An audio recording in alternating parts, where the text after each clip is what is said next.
Hi folks, my name is Linda Emmett and welcome to Happiness is an Inside Job. We are the creators of our own reality, we create our own lives. Our mind is our biggest limit and it's our own beliefs, behaviours and habits constantly caught in those cycles that keep us trapped where we are and stand in the way of our own happiness. So throughout this podcast, we're going to take a deep dive into some of those beliefs, habits and patterns, where they show up in your lives and what you can do to change them.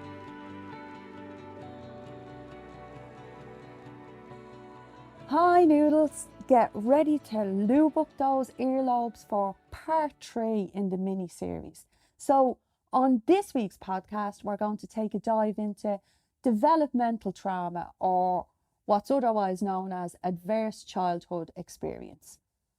What it is, how it shows up, and how to begin the reintegration of those parts of ourselves that we keep hidden, that are scared, or that are showing up and impacting us in our lives today, but we don't fully understand what's going on. I often say to my clients when I'm working with them one-to-one, you cannot go back and change what happened or how it impacted you back then. You cannot change the parents you had or how they reacted or responded to you, but you can absolutely become an amazing parent to yourself from now. And that's all self-care is in the end.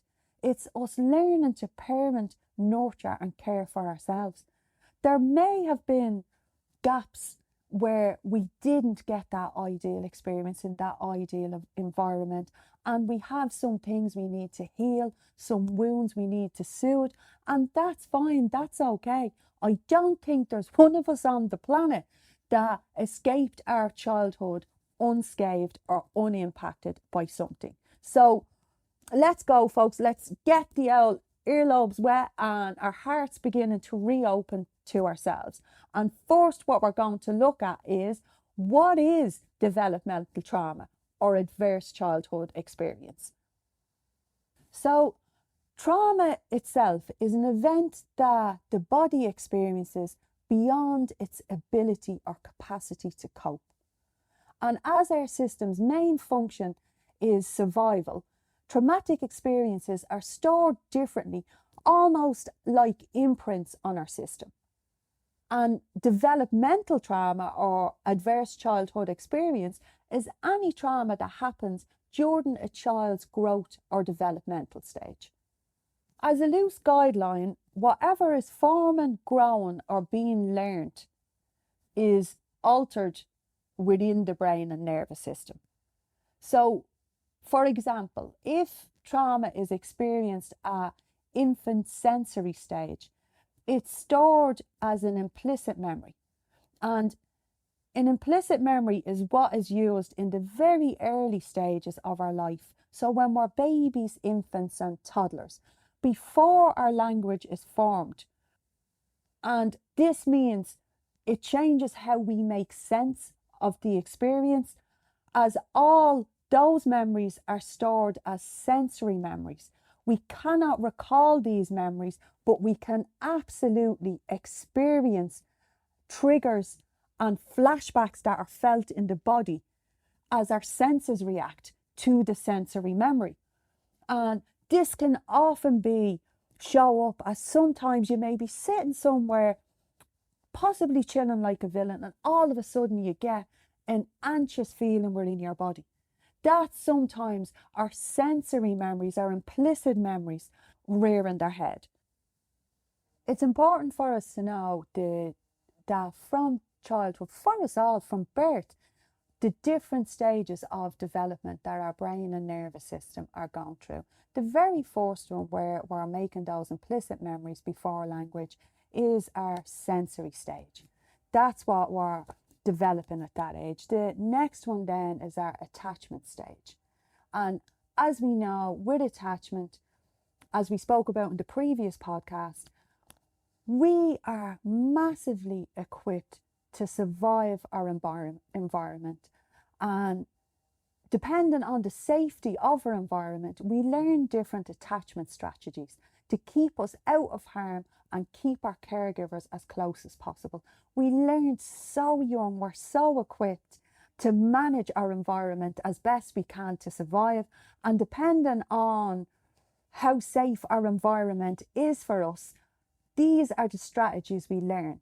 So, for example, when we're going through attachment stage, if our caregiver is also our danger point, as in abusive, aggressive, neglectful, this can massively impact how we attach as children and how we attach as adults.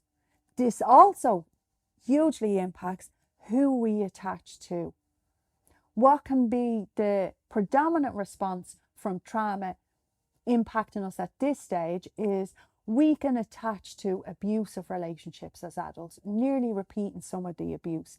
And one of the reactions we have, I suppose, is a better way of saying it, is we fawn a lot as children and as adults. And what that means is it's one of our defense responses. We try to be everything others want us to be. So if that's to be quiet, to fit in, to not speak up, to keep out of the way as much as possible, that's to fawn, to mimic. That's where that shows up in adults. If we were impacted by trauma when our brain and nervous system was developing at this stage. The stages after that would be emotional regulation. Emotional regulation is, we learn this as children. We've mastered the skill generally by the age of 6 or 7. And it means that we notice that we're having an emotional reaction and that we know what the emotions are. We know how to express them in a healthy way, and we can manage our emotions and can basically self-soothe ourselves. As I mentioned before, babies cannot regulate their own emotions. We rely on our parents and caregivers to do that, to co-regulate. But as we grow up as children, as we get a little older, we learn to regulate ourselves. If the environment we're in does not support that enough, we then don't learn the skill of self-regulating. How our parents or caregivers respond to us is what trains our brain for the future. So if our environment isn't safe for us to express our emotions, we're not suited within the environment, we don't feel safe, we then learn that our feelings are dangerous, that it's safer not to feel. So we disassociate, disconnect, don't share our feelings, don't share our needs, and this prevents us learning emotional regulation. So this is how trauma or adverse childhood experience impacts us at that stage. This one has a tendency to show up in us as adults with self-destructive behaviours, with alcohol, drugs, anything to stuff down or stifle those emotions that we literally don't understand and can't manage ourselves because we never learned to have capacity for them. We have higher levels of anxiety and we go through life feeling a little numbed, a little ungrounded and disconnected from when we're in different environments where we could be often saying, you know, I should be feeling happy, I should be feeling excited, and we're not even feeling those positive emotions, because when we desensitize ourselves from our emotions, the brain learns to desensitize from all emotions, not just the positive, not just the negative ones, also the positive ones. So this is how trauma shows up at this developmental stage. The next stage that's developing after emotional regulation is behavioural regulation. And this can be otherwise known as what our window of tolerance is, which is basically what our system can cope with, which is like the state of arousal we can go in, or when we're reacting and responding to things, and how much we can tolerate.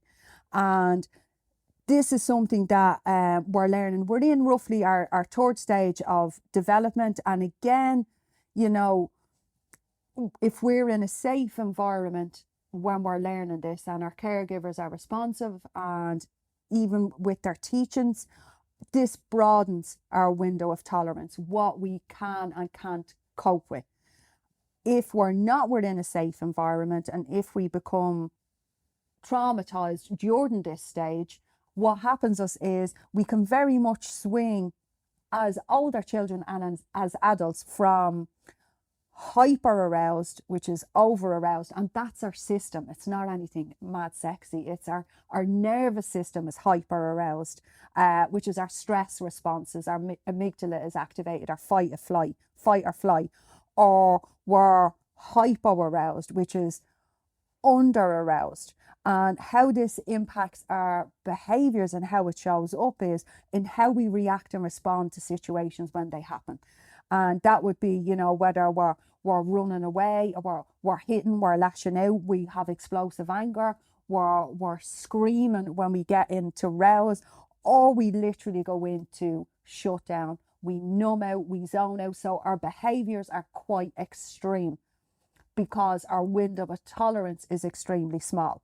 And these reactions are, again, our nervous system is faster than our brain. These reactions are automatic. So this is not at all about blaming ourselves for how we react or respond. It's looking at why we're reacting and responding that way. And if we never learned to regulate our behaviors, these are some of the things that show up. And if we haven't dealt with them and learned by adulthood, these can show up as lack of impulse control, anger issues, that explosive anger showing up. And with the impulse control, where that impacts is these can be dangerous behaviors or even addictive behaviors. We don't have the impulse control to say no. We're not as inhibited as another person. We would dive in much quicker and sometimes hurt or harm ourselves with our behaviors.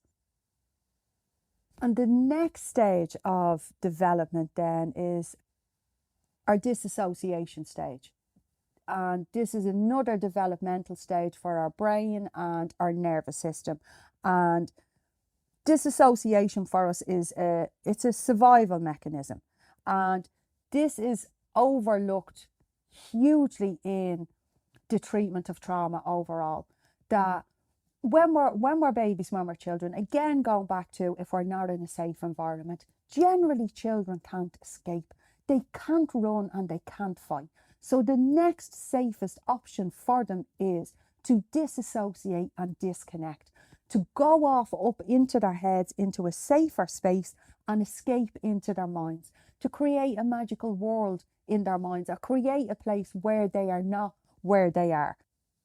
Babies and toddlers can disassociate when they feel when the situation is too safe for them. And as we get older, it's a pattern that we learn when things frighten us or when we're completely overwhelmed by our own fears. The system goes into max overload, hyper arousal.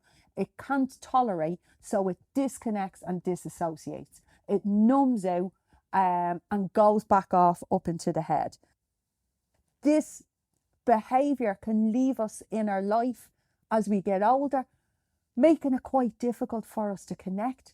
We're not as connected to or attuned to our bodies, of what we're feeling in our bodies, what's going on, because we remain in our heads more. Where I'll see this show up possibly with clients is they'll come from a very headspace and won't have as much understanding of how they feel or why they're feeling the way they feel. If you speak to them about their body and what's shown up in their body, they will struggle much more to find a sensation or a part of themselves within their body or what's going on within their body, because they've disassociated, disconnected, and this becomes a learned behavior. We move where they move away, say, from their thoughts, their feelings, and their mind was trained to do this in times when things were too unbearable for the system, for the young system to cope with. And we can carry this into later life. And as I mentioned, one of the main things that comes from this is really struggling to connect to others, struggling to connect to yourself and struggling to connect to other people. So if this is showing up in your life, it's really, really valuable to bear in mind where this comes from, the environment you were in, what you needed to do to survive, and how you can start moving through and working with your body and beginning the healing process to reconnect and reintegrate all those parts of yourself. Another massively important stage of our development, now they're all exceptionally important, but this one is our self-concept and our identity development. So our sense of who we are. And this first starts forming from the very early messages that we receive from the adults that are in our lives. And if the signals and messages that we receive through our senses let us know that we're safe and that we're worth keeping safe, this brings down our defense systems. We don't need to use them, so they don't hyper develop. But if we suffer early trauma within our developmental stage, we can develop a deep sense of that we're bad. And this is where shame starts to creep in. The difference I always tell my clients now between guilt and shame is guilt is feeling bad about something that you've done. Shame is feeling bad about who you are. And this is the roots of where this comes from. We develop that sense that we're bad, that we're unwanted, that we need to be or show up as somebody else to be accepted, to be loved. And this is what our brain, our nervous system and our heart learn. And this plays a role if we are suffer adverse experiences, when this side or this piece of ourselves is developing. This is when our concept of ourselves, what we deserve, and our emotions and feelings about ourselves are hugely impacted. We don't, even in later life, accept that we're lovable, that we're enough, that we're worthy of keeping safe. And one of the predominant beliefs as humans that we have behind a lot of our pain is not feeling good enough. At some level or another, in different areas of our lives, we don't feel good enough. Depending on what we've experienced, that can be at the lower levels or that can be at the levels that it's massively impacting how we show up, how we treat ourselves, whether we allow ourselves to be loved by others, whether we love ourselves, and above all else, our concept of who we are, our identity of who we are. And this comes from this very early stage, and this continues developing for a number of our early years, and then our beliefs are formed. And unless we go back and look at that, we're behaving from that sense of being that we developed as babies, infants and young children, and we're treating ourselves according to that. Often the effects of developmental trauma or adverse childhood experience, I know I keep saying the two and I'm sure you get it, that one means the other, show up not only in us as children but also as adults, and we can be struggling to understand why we're in particular patterns. So what we'll also have a look at here is some of the ways they show up. As I mentioned, addictions is one of the ways. If we never learn inhibiting behaviours, our impulse control wouldn't be as strong as if we didn't experience trauma. So we're more inclined to move into addiction or self-destructive behaviours.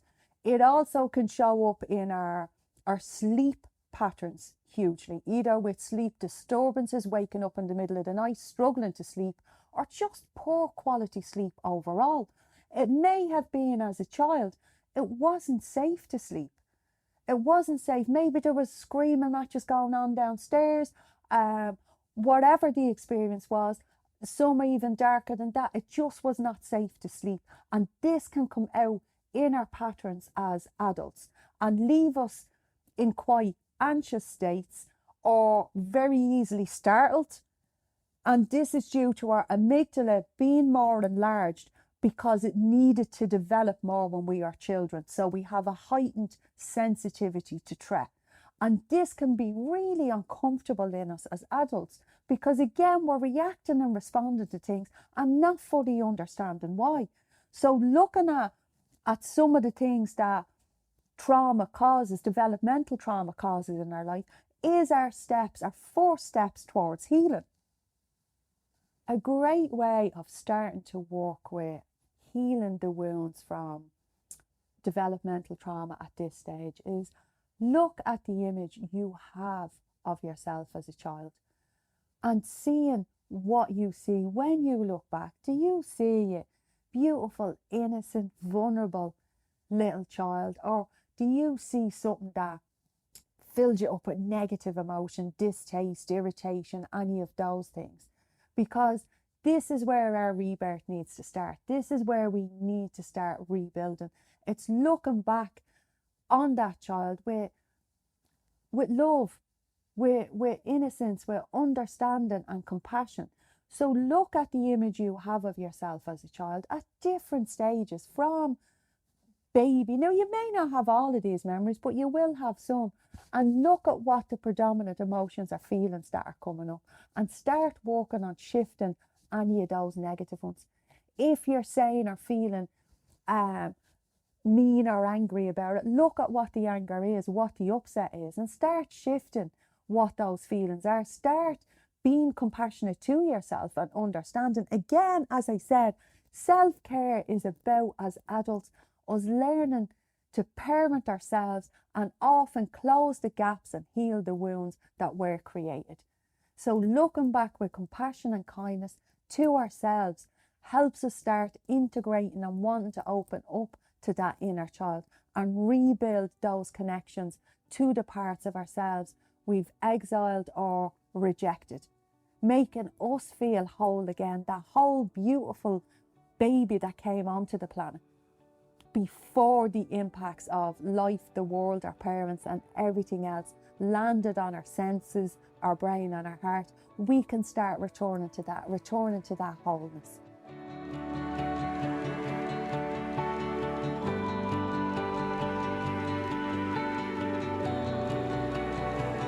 So that's it for me for this week, guys. I hope you really enjoyed it and got some fabulous takeaways.